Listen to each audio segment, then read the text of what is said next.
भारतीय इतिहास के प्रमुख स्रोत। इस वीडियो के अंतर्गत हम लोग भारतीय इतिहास के प्रमुख स्रोत से संबंधित जो भी क्वेश्चंस कंपटीशन एग्जाम्स में आ सकते हैं उन्हें हम लोग इस वीडियो के अंतर्गत कवर करने की कोशिश करेंगे। तो चलिए स्टार्ट करते हैं हमारा आज का वीडियो। तो पहला क्वेश्चन है, इतिहास का पिता किसे कहा जाता है? पहला ऑप्शन है अरस्तु, दूसरा हेरोडोटस, तीसरा इरेटोस्थनीज या सुकरात। तो देखिए इसका जो सही आंसर है वो है नंबर 2 हेरोडोटस। और ये किस देश के नागरिक थे? तो यूनानी थे, यूनानी। दूसरा क्वेश्चन है, हिस्टोरिका पुस्तक का लेखक कौन है? जैमिनी, सुकरात, इरेटोस्थनीज या हेरोडोटस। तो इसका भी आंसर है नंबर 4 मतलब कि हेरोडोटस। तीसरा क्वेश्चन है, भारतीय इतिहास के प्रमुख स्रोत निम्नलिखित में से कौन कौन से हैं? देखिए इसमें 4 ऑप्शंस दिए हुए हैं, पुरातात्विक अवशेष, साहित्य, लोक संस्कृति अथवा उपरोक्त सभी। तो इसका आंसर है वो है उपरोक्त सभी, मतलब कि सभी स्रोत जो हैं भारतीय इतिहास के प्रमुख स्रोत के अंतर्गत आते हैं। क्वेश्चन नंबर 4, भारतीय इतिहास के किस काल को पाषाण काल के नाम से भी जाना जाता है, अर्थात स्टोन एज? तो इसमें जो 4 ऑप्शंस दिए हैं उसमें सही आंसर है नंबर 1 प्रागैतिहासिक काल, जिसे हम लोग इंग्लिश में प्री हिस्टोरिक एज भी कहते हैं, उसे ही पाषाण काल के नाम से भी जाना जाता है। क्वेश्चन नंबर 5, सिंधु घाटी सभ्यता या हड़प्पा सभ्यता का संबंध किस काल से है? ऐतिहासिक काल, प्रागैतिहासिक काल, आद्य ऐतिहासिक काल या मध्य पाषाण काल। तो इसका सही आंसर है आंसर नंबर 3 आद्य ऐतिहासिक काल अर्थात proto historic age. Question number 6, महाजनपद काल या वैदिक काल का संबंध किस काल से है? बहुत अच्छा क्वेश्चन है। 4 ऑप्शंस दिए हैं इसमें भी, ऐतिहासिक काल, प्रागैतिहासिक काल, आद्य ऐतिहासिक काल या नवपाषाण काल। तो आप याद रखिएगा इसका आंसर है नंबर 1 ऐतिहासिक काल अर्थात हिस्टोरिक एज।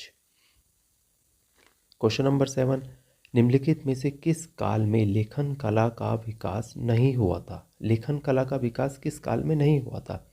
देखिए इसमें 4 ऑप्शंस दिए हैं, ऐतिहासिक काल, प्रागैतिहासिक काल, नवपाषाण काल या मध्यपाषाण काल। तो इसका जो आंसर है वह है नंबर 2 प्रागैतिहासिक काल, मतलब कि जो सबसे प्रारंभिक स्टेज जो था प्री हिस्टोरिक एज जिसको हम लोग कहते हैं, उस समय लेखन कला का विकास नहीं हुआ था। क्वेश्चन नंबर 8, आग का आविष्कार किस युग की देन है? मध्य पाषाण काल, प्रागैतिहासिक काल, नवपाषाण काल या पूर्व पाषाण काल। तो इसका आंसर है नंबर 4 पूर्व पाषाण काल। क्वेश्चन नंबर 9, कृषि के प्राचीनतम साक्ष्य किस पुरास्थल से प्राप्त हुए हैं? इसमें भी 4 ऑप्शंस दिए हैं, लोथल गुजरात, दूसरा है मेहरगढ़ पाकिस्तान, तीसरा है भीमबेटका मध्य प्रदेश या बागोर राजस्थान। तो इसका जो सही आंसर है वो है आंसर नंबर 2 मेहरगढ़ पाकिस्तान। ठीक है। क्वेश्चन नंबर 10, निम्नलिखित में से कौन सा तथ्य असंगत है? तो बहुत अच्छा क्वेश्चन है, इसको भी देखिए। जैसे हड़प्पा रावी नदी के किनारे स्थित है, सही है ये। मोहनजोदड़ो सिंधु नदी के किनारे स्थित है, ये भी सही है। तीसरा है घोड़े की अस्थियों के अवशेष सुरकोतदा से प्राप्त हुए हैं, ये भी सही है।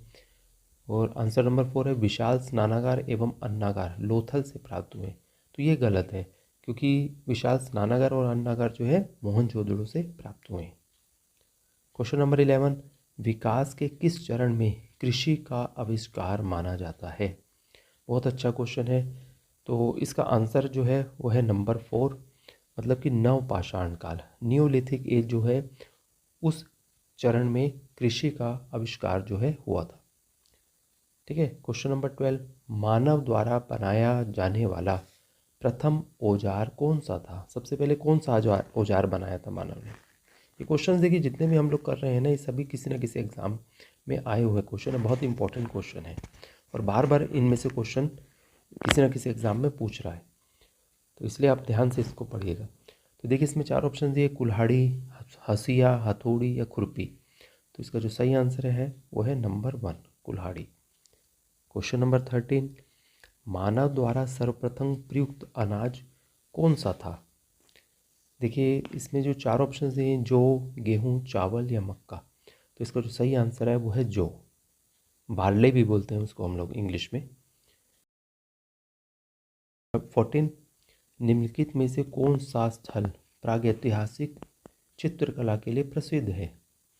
देखिए इसमें भी 4 ऑप्शंस दिए हुए हैं, लेकिन इसका जो सही आंसर है वो है आंसर नंबर 2, अर्थात भीमबेटका, जो कि रायसेन मध्य प्रदेश में स्थित है। क्वेश्चन नंबर 15, निम्नलिखित में से किस युग को चालकोलिथिक युग के नाम से भी जाना जाता है? तो देखिए चालकोलिथिक युग जो है उसको हम लोग ताम्रपाषाण युग भी कहते हैं, ठीक है, या ताम्रपाषाण काल के नाम से भी जाना जाता है, अर्थात आंसर नंबर जो 3 है वो है इसका सही आंसर। नेक्स्ट क्वेश्चन है, भारत के किस शैलाश्रय से सर्वाधिक चित्र प्राप्त हुए हैं? तो देखिए इसमें भी जो 4 ऑप्शन दिए उसमें सही आंसर है आंसर नंबर 2, भीमबेटका, जो कि रायसेन मध्य प्रदेश में स्थित है। यहाँ से हमारे को सर्वाधिक चित्र प्राप्त हुए हैं इस शैलाश्रय से। क्वेश्चन नंबर 17, भारत में मानव का सर्वप्रथम साक्ष्य कहाँ मिलता है? तो देखिए इसमें 4 ऑप्शंस दिए हुए हैं, नीलगिरी पहाड़ियाँ, शिवालिक पहाड़ियाँ, नल्लामला पहाड़ियाँ या नर्मदा घाटी क्षेत्र। तो देखिए इसका जो सही आंसर है वो है नर्मदा घाटी क्षेत्र जो है वहाँ से मानव का सर्वप्रथम साक्ष्य हमारे को मिलता है। क्वेश्चन नंबर 18, किस स्थल से मानव कंकाल के साथ कुत्ते के कंकाल भी शवाधान से प्राप्त हुए हैं? तो इसमें देखिए 4 ऑप्शन दिए, ब्रह्मगिरी, बुर्जहोम, चिरौंद या मास्की। तो इसका जो सही आंसर है बुर्जहोम, जो कि कहाँ पर स्थित है? कश्मीर में, ठीक है। क्वेश्चन नंबर 19, निम्नलिखित कालखंडों का सही क्रम कौन सा है? देखिए बहुत इंपॉर्टेंट क्वेश्चन है, इस प्रकार भी क्वेश्चन पूछता है। तो इसमें देखिए पहला देखिए दिया हुआ है आद्य ऐतिहासिक काल, दूसरा ऐतिहासिक काल हिस्टोरिक एज, तीसरा है नवपाषाण काल न्यूलिथिक एज, या चौथा है प्रागैतिहासिक काल या पाषाण काल। तो देखिए इसका जो सही आंसर है वो आंसर नंबर है डी, ठीक है, आंसर नंबर डी को इसमें ध्यान रखिएगा। और अंतिम क्वेश्चन है, भारतीय पुरातत्व विज्ञान का जनक कौन है? तो इसमें 4 ऑप्शन दिए, Alexander Cunningham, Robert Bruce Foote, S Majumdar या एच डी सांकलिया। तो देखिए इसका जो सही आंसर है वो है आंसर नंबर 1, अलेक्जेंडर कनिंघम। तो साथियों ये जो 20 महत्वपूर्ण प्रश्न जो हैं भारतीय इतिहास के प्रमुख स्रोत के अंतर्गत जो हमने आज पढ़े हैं, बहुत इंपॉर्टेंट क्वेश्चन है और ये सभी क्वेश्चन किसी न किसी एग्जाम्स में आए भी हुए हैं पहले और आगे भी इनके आने की पूरी संभावना है। तो इन क्वेश्चंस को आप बिल्कुल अपने नोट्स जो भी बना रहे हैं आप लोग उसमें बिल्कुल शामिल कर लीजिए। और आज की वीडियो को हम यहीं समाप्त करते हैं। वीडियो अच्छी लगी हो तो आप प्लीज़ इसे लाइक शेयर कमेंट कीजिएगा। आज की वीडियो यहीं समाप्त करते हैं। Thank you.